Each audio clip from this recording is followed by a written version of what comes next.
We live. What up? Hey, it's Thursday. It is a little bit after 1 because I was at the NIBCA's economic meeting today, and we are going to talk about a fun little topic today on the Keith Pitch Mortgage team Ask Me Anything. So feel free if you got those questions, if you got those concerns, if you want to ask me how I get my hair to stay like this, drop them in the chat. We can talk about it. Here we go. Gonna jump into it. We were going to talk about mindset, but I'm gonna morph it a little bit.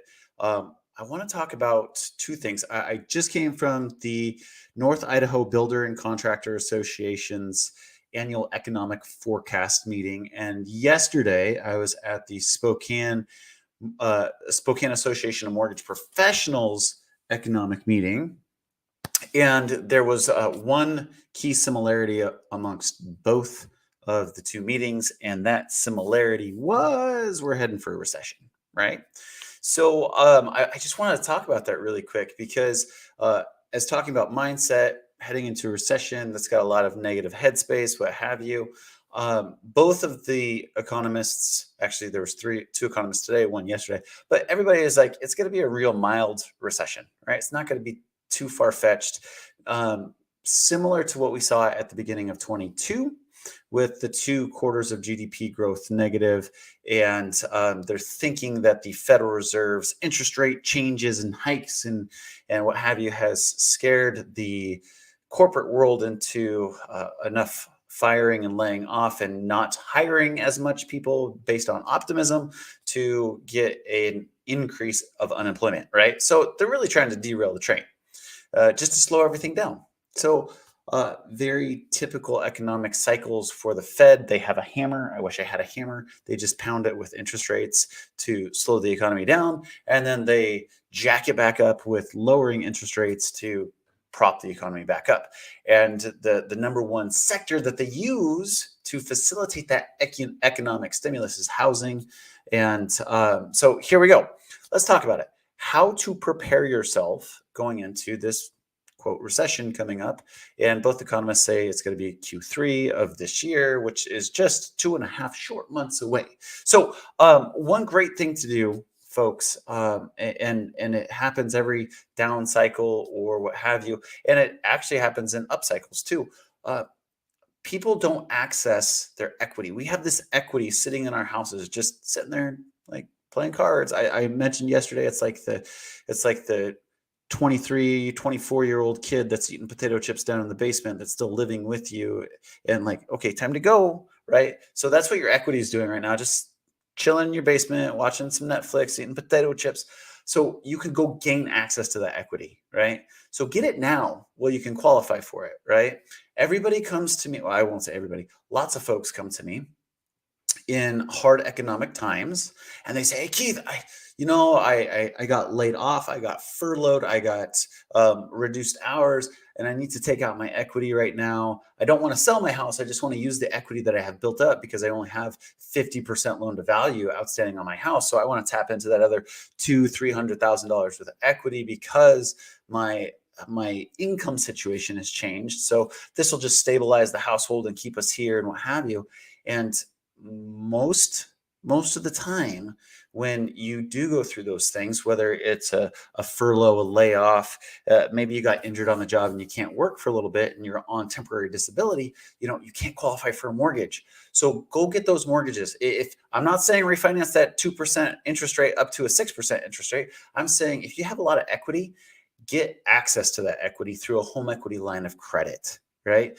Or if you have a lot of consumer debt, right, and you don't want to get buried by that because it's like tripled. Interesting stat that came out of yesterday's conversation was credit card interest rates 24 months ago on average were at 12.99%.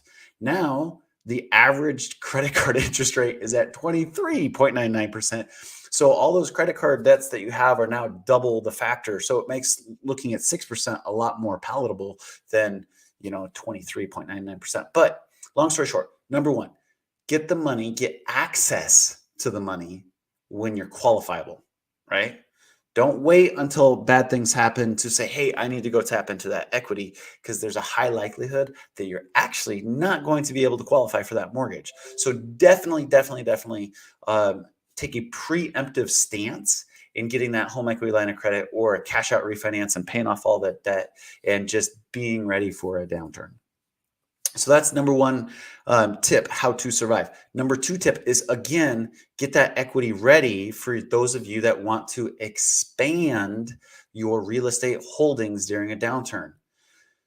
Recessions and depressions typically make the most millionaires in comparison to boom times, right? So when opportunity strikes, you want to be ready to go out there and seize the moment and take the opportunity by storm. So again, get that equity ready. The other thing, the third thing that I would like you to do, and we're going to cap it off here, as quick as you can. If you don't have this, regardless of the economic futures that we have coming down the pipe, if you don't have this in place, you should get it in place as quickly as possible, right? And that is your emergency fund, right? Similar to accessing the equity to your house, you want to have a liquid emergency fund. So you take your number, you take your monthly number, whatever that monthly number is between your housing payment, your car payments, credit cards, food budget, your entertainment budget. Write down your budget. Get a budget sheet, folks, and write that down. Whatever that number is that you spend on a monthly basis. I've got kids in soccer and swim and all that other good stuff, right? So regardless if your number is $5,000 a month, if your number is $10,000 a month, if your number is, you're out there and your number's $1,500 a month, you should be saving. Get a reserve savings account of at least 6 months. I would love to see you have 12 months worth of your monthly number, because when we go through economic times, or you have maybe not as a country we're going through a hard economic time, maybe you're going through a life change, and to have that money set aside, it gives you the space, gives you the space to breathe, gives you the space to think about what your next move is. So your move is actually calculated. So your move is actually a powerful move in the right direction, as opposed to a move of desperation because you have to make sure that you have that monthly nut. I can't tell you, and I can't impress it upon it, because if you've been there, you know what that means. You know how that feels to go through a situation like this. My biggest oh no, oh shit moment was I'm in the mortgage world. So 2007, 2008, when all the wheels fell off my wagon, right? I went from like crushing it to less than crushing it. And I didn't have that. I was young still. I was in my mid 20s. And going through that was a very humbling experience. And consequent decisions and subsequent decisions after that were based out of, oh my gosh, I got to get back to work, I'll take any job, as opposed to, hey, I've got the security blanket right now to take care of the family, take care of all that I am doing, and making sure the next move is the right move, right? So those would be the three things that I'd highly advise doing here and getting those in short order. If you want to talk about refinancing or getting that home equity line of credit, love to talk about it. Drop me a DM, let me know, and I'd be happy to help you out and just kind of guide you through the downturn. Because I also agree that it's not going to be too severe, but for those of you that do get impacted, if you're ready for it, it's going to be a much more pleasurable experience than if you're trying to scramble for it. I want to keep people in housing, and one of the ways to do that is to use that huge tool of equity that you have sitting around on the couch, eating those potato chips in the basement. Yeah. So I'm going to leave it at that. The other thing that was brought up actually in both economic conversations, which I found was really funny and unique, right? So usually you don't go to an economic forecast conversation to talk about mindset, but both of the economists were talking about the mindset. And the economist yesterday, Steve, he's with Washington Trust Bank. He was talking about the mindset. He shared a statistic.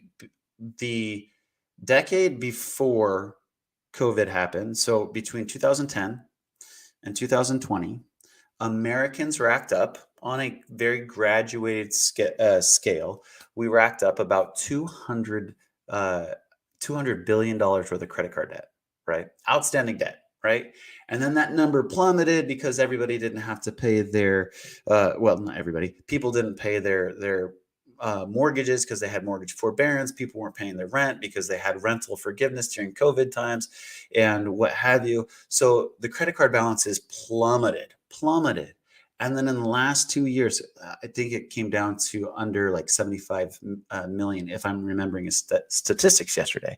But he said we went from that trough up to $230 million or billion dollars, excuse me, with a B, $230 billion in the last 2 years, right? So he said the mindset of recessions, the folks that you're hanging around with, if they're just making their bills and they're just paying that minimum balance, and those are the friends that you're surrounded by, they will have impact on how you do your finances too.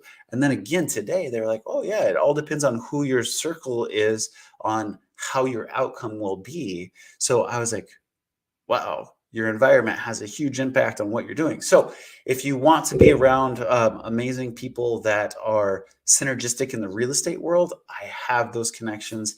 Would love to talk to you, but just think about your situation right now. I do every day, and I think about, okay, where do I want to take it next, and what person can help influence me take it to the next level.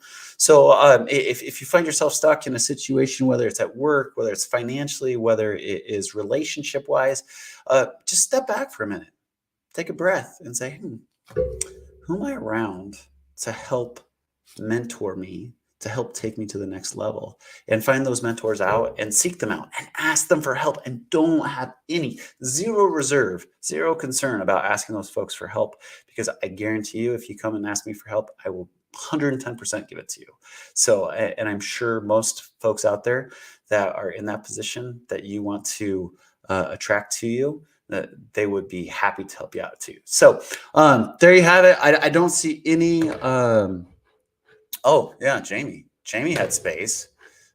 Jamie said, I am glad I had space during my recovery. Great conversation. Jamie had a very life-changing incident where she broke her ankle very bad, very severely, and has been out of commission since January. So she had her reserve, and she's been able to focus on her healing. And I'm super excited that she had that in place to allow her the time and the space and the environment to get healthy again. And I absolutely believe it's helped her through her process. So yes, Jamie, awesome job. Keep it up.